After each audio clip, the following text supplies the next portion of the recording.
The day after the World Trade Center towers collapsed, the United Nations Security Council united in silence.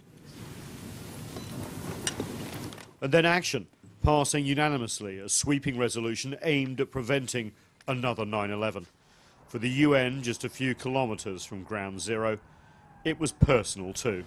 It's important to remember that this global institution is also anchored in New York City. It is a New York institution. So not only did people from 90 different countries perish in the World Trade Center attack, but many of our colleagues had friends and families who also perished. So we were part of this community. However, that unity did not last. Just 2 months later, in November 2001, US President George W. Bush delivered his first warning to the international community that the US would act unilaterally if it had to, and anywhere in the world. We will defend ourselves and our future against terror and lawless violence.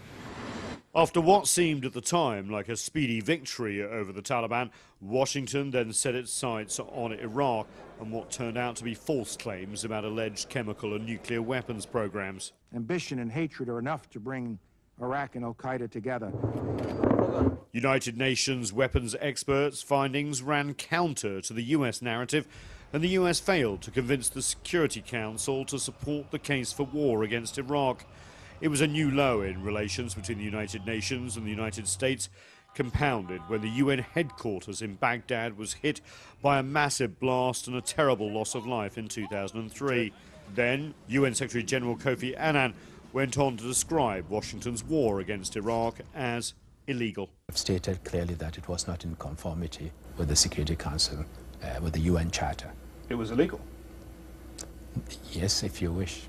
Relations have since improved somewhat, but it was a lesson in the limits of multilateralism and international norms when the planet is dominated by a single superpower. We've come through it. I mean, the organization is still standing.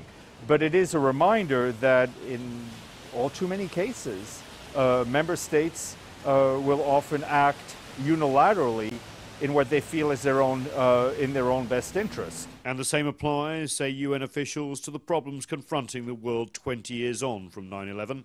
Sadly, I think there are a lot of opportunities that were lost for unity. We're living through it now, right? If you look at the response to COVID, it is anything but united. If you look at the response to climate change, it is in anything but united. And the Secretary General Antonio Guterres, the UN, everyone keeps saying we need a united response. But leaders are sadly not responding in the way that they should for the benefit of our humanity. So that's why so much attention will be paid in less than 2 weeks' time to US President Joe Biden's first speech to the United Nations General Assembly here in New York, 20 years on from the attacks of 9/11. With a tragic loss of life and trillions of dollars spent, the question has to be asked after the US has had humiliating retreats from Afghanistan and Iraq. Will it be a more chastened Washington that's ready to confront the shared challenges of humanity going forward?